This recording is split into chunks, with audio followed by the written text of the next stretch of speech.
Hello, I'm Jingjing Huang, Credit Product Strategist. Welcome to our quarterly Asia Trade Floor Update. Joining me today is Portfolio Manager Stephen Chang. Stephen, China's economic troubles have been making headlines recently. Premier Li Qiang has said that China is at a critical stage in its economic recovery. What is PIMCO's outlook for China? Is it still on track for its GDP target?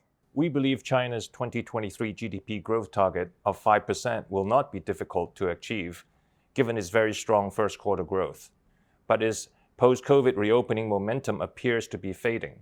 The loss of consumption growth momentum amid an already weakening export sector and a fragile property market argues for more government support and stronger stimulus measures in order for confidence to return among consumers and the private sector.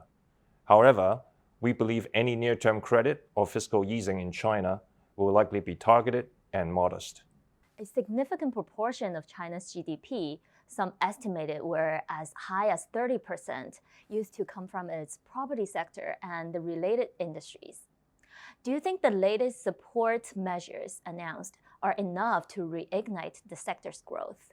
We think the current accommodative policy environment in China's property sector will continue until it sees a sustainable recovery. However, the impact of the demand stimulus has been offset by low home buyers' confidence, weak property price expectation, and property construction risk due to defaults in the sector. Recent property sales recovery data have been lackluster, and property-related construction activities have slowed down across the board. In our view, a better macro outlook and greater income security are necessary conditions for sustainable sales rebound. We continue to expect a bumpy path to recovery ahead. As China and much of the world faces challenges in economic growth, investors are increasingly turning their attention to Asia's emerging markets for resilience in navigating market volatility. Where is PIMCO seeing opportunities? Economic growth in India is expected to outpace that of China this year and next, with Indonesia following closely behind in third place among major economies according to the latest OECD Global Economic Outlook. Over the secular horizon, we expect real GDP growth for India at 6 to 7% and Indonesia at 5 to 6% due to continued reform-oriented governance and macro stability. The younger population, in contrast to an aging China and developed countries, make them ideal for reaping the demographic dividend.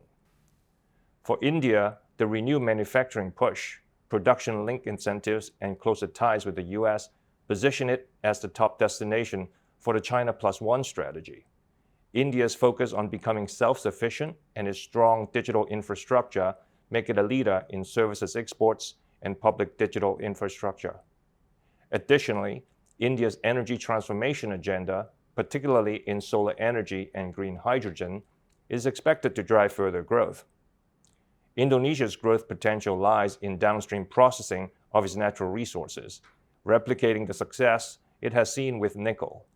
It is also well positioned to become the Southeast Asia hub for electric vehicle ecosystem and has plans to develop tourism with its 5 New Balis initiative. So how can investors tap into the India and Indonesia growth stories? Amid global challenges, both countries have demonstrated institutional stability and political resolve, managing inflation and supporting growth through fiscal and monetary policy coordination. Both their central banks have implemented measures to curb currency volatility and manage fiscal financing. Despite these positive developments, we believe currency valuation have not fully reflected them.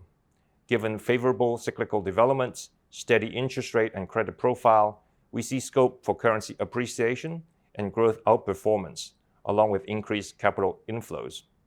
The 2024 elections in both countries pose a potential key risk, but policy continuity is broadly expected. Looking more broadly across the Asia region, where else are we seeing opportunities? Thematically, we are seeing select opportunities to capitalize on the cyclical recovery of the COVID reopening across the region, particularly in service sectors.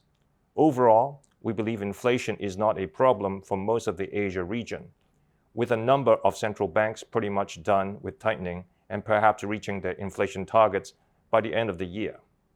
Potential, given their more stable macro condition versus Western developed markets, which are seeing higher volatility in growth and inflation. Companies in Asia are not facing the same pricing power swings as those in developed markets, suggesting that their margins could be more robust and their earnings growth and credit metrics more secure. Similar to what you mentioned, in the broader context of global economic growth, IMF also forecasted that Asia will contribute about 70% of the global growth this year. It's a much greater share than in recent years. Well, thanks, Stephen, for your thoughts today. And thank you for watching. Goodbye.